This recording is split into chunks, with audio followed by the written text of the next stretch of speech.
नहीं करना, कल आप उदित नहीं होना। कहीं धोखे से आपका उदय हो गया तो सूर्य वंश का सूरज डूब जाएगा। सूर्य नारायण भगवान से प्रार्थना कर रहे हैं। राम राम रटते रटते सारी रात बीत गई, अचेत अवस्था में पड़े पड़े महाराज दशरथ के। इधर प्रातः काल हुआ, सारी अयोध्या में प्रसन्नता का वातावरण है, क्योंकि सबको प्रातः काल की प्रतीक्षा थी। रात में कोई सोया ही नहीं, क्योंकि किसी को नींद ही नहीं आई। प्रातः काल राम का राज्याभिषेक जो होना है, इतनी खुशी का वातावरण। प्रातः काल हुआ, मंदिरों में घंटियां बजने लगी, शंखों की ध्वनि गुंजायमान होने लगी और राजमहल के द्वार पर सेवक तैनात खड़े हैं। पहले के समय में राजा का समय निश्चित होता था, कितने बजे राजा सोता है, कितने बजे राजा उठता है, यह सब पूर्व निश्चित होता था। तो रोज के नियम के अनुसार रात के तीसरे पहर में सेवक बाहर खड़े हो गए राजमहल के द्वार पर और महाराज दशरथ की प्रतीक्षा करने लगे। लेकिन आज महाराज दशरथ बाहर नहीं निकले, बड़ी देर हो गई। महामंत्री सुमंत्र ने सोचा, इतनी देर क्यों हो गई, प्रातःकाल होने को है और महाराज दशरथ अभी तक जागे नहीं। तब महामंत्री सुमंत्र जो है महारानी कैकेयी की भवन की ओर गए। लेकिन जैसे ही भवन में अंदर प्रवेश करते जाते हैं, बड़ा अजीब वातावरण महल का दिखाई दे रहा।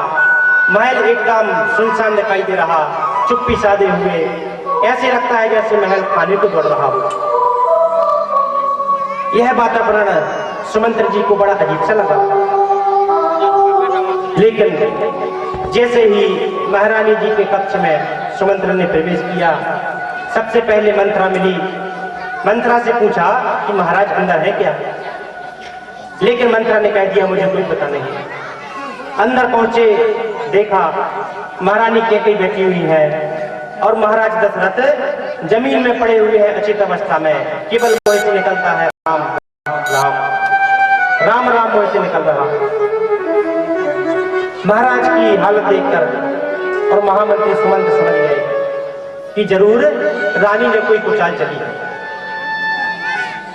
सब समझ गए महामंत्री सुमंत्र। लेकिन कैकेयी बोली, महामंत्री सुमंत्र ने कैकेयी से पूछा कि महाराज को क्या हुआ। कैकेयी बोली, महामंत्री महाराज का हाल बाद में पूछना, पहले जाओ जाके राम को लेकर आओ। दिख नहीं रहे महाराज, कैसे राम राम रट रहे, राम को याद कर रहे, तो जाकर राम को लेकर आओ। महामंत्री सारी कथा समझ गए और राम जी को लेने के लिए पहुंचे।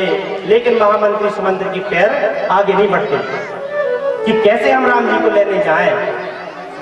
लेकिन महाराज की दशा का ध्यान करते हुए सुमंत्र राम जी के पास पहुंचे।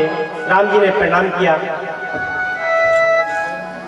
सुमंत्र ने सब कुछ बताया कि राम, तुम्हारी कैकेयी माता ने तुम्हें याद किया है। राम तुरंत सुमंत्र जी के साथ माता कैकेयी के महल में आए और महल में आके जैसे ही महाराज की दशा देखी, राम जी को बड़ा कष्ट हुआ। क्या हुआ पिताजी को? इससे पहले पिताजी की हालत मैंने कभी ऐसी नहीं देखी, क्या हो गया?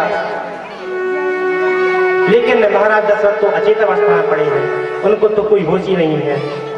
कैकेयी बोली, राम तुम्हारे पिता की ऐसी हालत के कारण केवल तुम हो, तुम्हारे कारण तुम्हारे पिता अचेत अवस्था में पड़े हैं। क्या मतलब? कैकेयी बोली, राम तुम्हारे पिता तुमसे इतना स्नेह करते हैं, उसी के कारण उनकी आज ये हालत हुई है। कैकेयी राम को बताती है, देने कहनी मोहि दुई बरदाना, देने कहनी मोहि दुई बरदाना, मांगे जो कछु मोहि सुहाना, मांगे जो कछु मोहि सुहाना, जो सुनी भया गो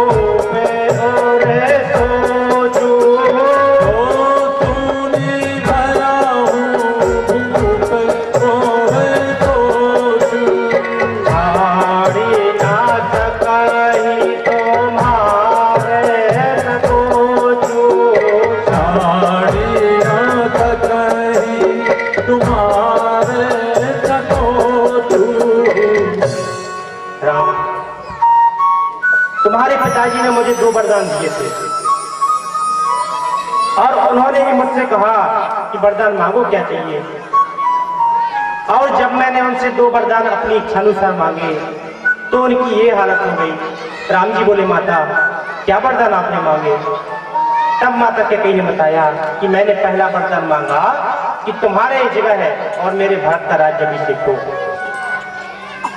और दूसरा वरदान मैंने मांगा कि तुम्हारे लिए 14 वर्ष वन को जाना पड़ेगा। राम जी मुस्कुराने लगे।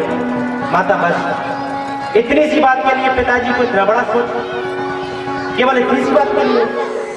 और आप चिंता ना करो, बस 14 वर्ष की बात है, 14 वर्ष तो यूं छुट्टियों में निकल जाएंगे।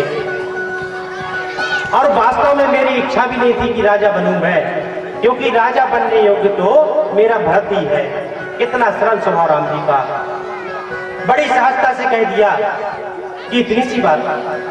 लेकिन जरा हम ध्यान से देकर देखें कि आज हमारे घर में ही 1-1, 2-2 फिटे जमीन के लिए भाइयों में कितना बड़ा विवाद होता है। कटने मरने को तैयार हो जाते हैं भाई। लेकिन इतना बड़ा अयोध्या का साम्राज्य और एक तिनके की भांति त्याग दिया राम जी ने, और अयोध्या में रहने के लिए एक झोपड़ी की तक जगह नहीं मिली राम जी को, और सीधे अयोध्या से देश निकाला दे दिया। फिर भी राम जी के मन में कोई रोष नहीं, कोई क्रोध नहीं, कोई दुख नहीं, सीधे कह दिया इतनी सी बात। राम जी कहते हैं, मैया वो पुत्र बड़े भाग्यशाली होते हैं, सुनो जननी सोई सुत बड़भागी, जो पितु मात बचन अनुरागी। जिनको माता पिता की सेवा करने का सुअवसर मिलता है, ऐसे पुत्र बड़े भाग्यशाली होते हैं। और आज तो मेरा भाग्योदय हुआ जो मुझे माता पिता की आज्ञा का पालन करने का मौका मिला। यहाँ पर राम जी ने माता कैकेयी को जननी कहा, माता नहीं कहा। सुनो जननी सोई सुत बड़भागी। जननी क्यों कहा भाई? जननी का मतलब तो वह होता है जो पुत्र को जन्म देती है, मतलब जो वास्तविक मां पुत्र की होती है उसी को केवल जननी कहा जाता है। बाकी माता या माँ या अम्मा ये संबोधन तो हम कहीं भी दे सकते हैं, किसी को भी दे सकते हैं, लेकिन जननी केवल उसी को कहते हैं जो हमें जन्म देती है। लेकिन यहाँ पर राम जी ने माता कैकेयी को जननी कहा, क्योंकि राम जी सोचते हैं कि आज वास्तव में मेरा यहाँ पर जन्म हुआ। जिस कार्य के लिए हम पृथ्वी पर आए हैं वह कार्य करने के लिए आज माता कैकेयी ने मुझे जन्म दिया है, जो वरदान मांगे हैं वन में जाने के लिए। महाराज दशरथ को थोड़ा होश आया, चैतन्य अवस्था आई और राम राम रटने लगे। तब सुमंत्री जी ने कहा, महाराज और राम आए हैं आपसे मिलने के लिए। राम का नाम सुनकर दशरथ जी ने राम को हृदय से लगा लिया, मानो मृत प्राणों में, मृत शरीर में फिर से प्राणों का संचार हो गया, हृदय से लगा लिया। राम जी बार बार हाथ जोड़कर परमात्मा से प्रार्थना करने लगे। विविध मनाव राव मन माही, जय रघुनाथ ना पारन जाही। अनेक प्रकार से परमात्मा से प्रार्थना कर रहे हाथ जोड़कर कि हे भोलेनाथ, आप तो सब कुछ देने वाले हो, सबकी इच्छा पूर्ण करने वाले हो, तो आज मेरी भी इच्छा पूर्ण करो कि कैसे भी करके मेरा राम वन को नहीं जाए। मैं झूठा होता हूं तो हो जाऊं, कोई परेशानी नहीं, लेकिन मेरा राम वन को नहीं जाना चाहिए। अनेक प्रकार से भोलेनाथ को राम जी, दशरथ जी मना रहे। इधर राम जी ने पिता को समझाया, पिता को सांत्वना दी। उठिए पिता सोच की बात है क्या, राम जी समझा रहे। उठिए पिता सोच की बात है क्या, निज माता की आज्ञा निभाऊंगा मैं। शुभ पुण्य प्रभाव जगे मन में, मुनि दर्शन लाभ उठाऊंगा मैं। भरतानुज प्राण प्यारे हमें, नृप देख उन्हें सुख पाऊंगा मैं। बस 14 वर्ष बिता करके झट लौट अयोध्या को आऊंगा मैं।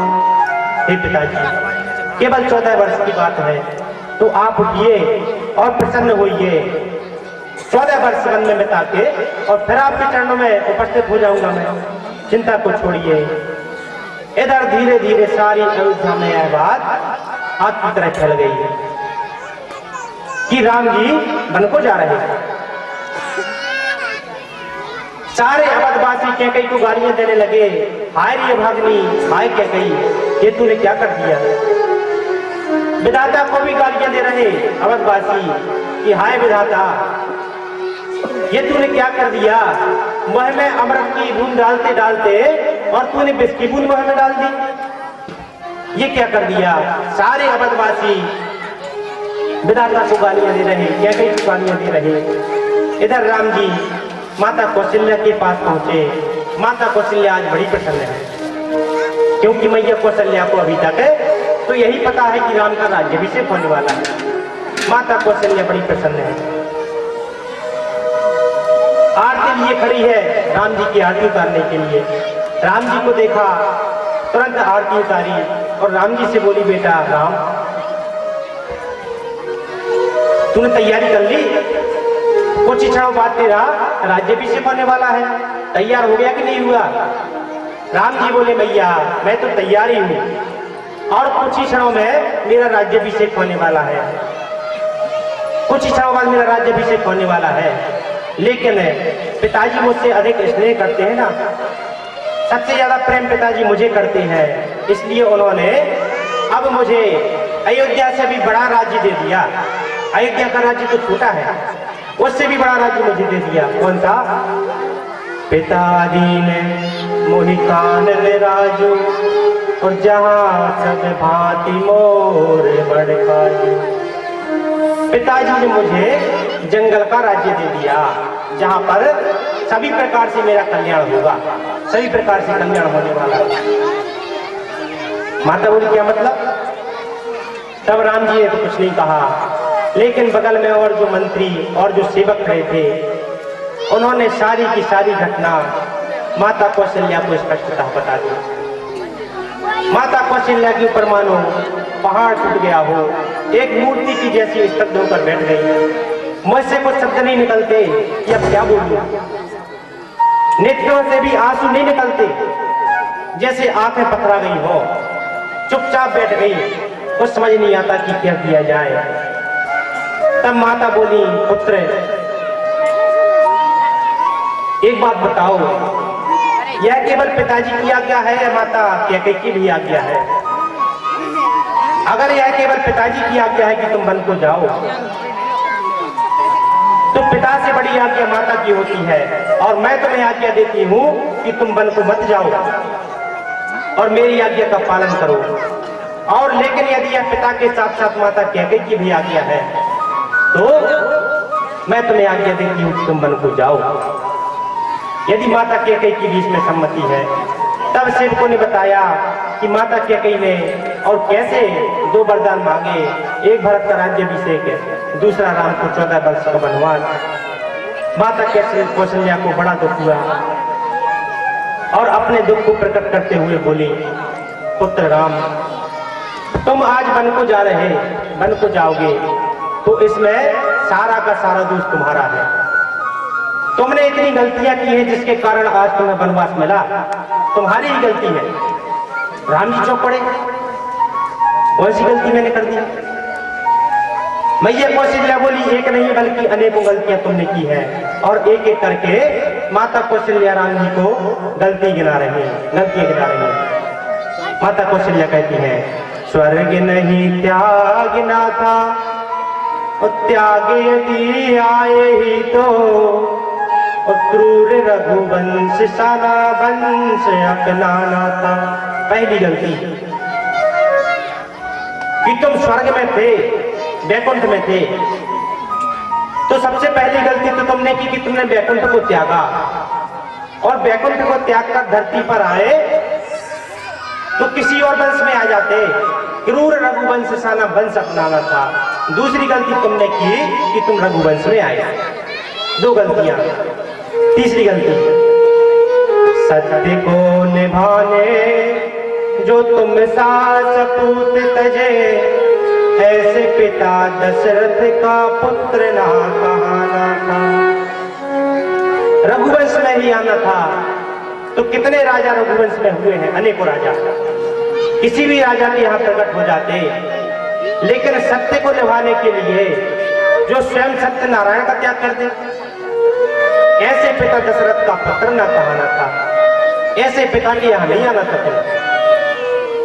चलो दशरथ जी के यहाँ आ भी गए, दशरथ के यहाँ पुत्र बन गए, तो भी सबसे बड़ी तुमने जो गलती की है वह सुनो। लेना था जन्म अगर रघुवंश ही में, देखोगे तुम्हें सफल बनाना था। और लेते लाल जन्म तुम्हें कैकेयी की कोख बीच, और कौशला अभागिनी के गर्भ में न आना था। पुत्र, सबसे बड़ी गलती तुमने जो की कि दशरथ जी के यहाँ पुत्र बनकर आए तो कैकेयी की कोख से जन्म लेते। आज कैकेयी की कोख से जन्म लेते तो राज सिंहासन पर बैठे हुए और राज्य का सुख भोग रहे होते, लेकिन तुम इस अभागिनी कौशल्या के गर्भ से आए, इसलिए आज तुम्हें वन वन भटकना पड़ेगा, जंगलों में भटकना पड़ेगा। बड़ा दुख है कौशल्या माता ने प्रकट किया।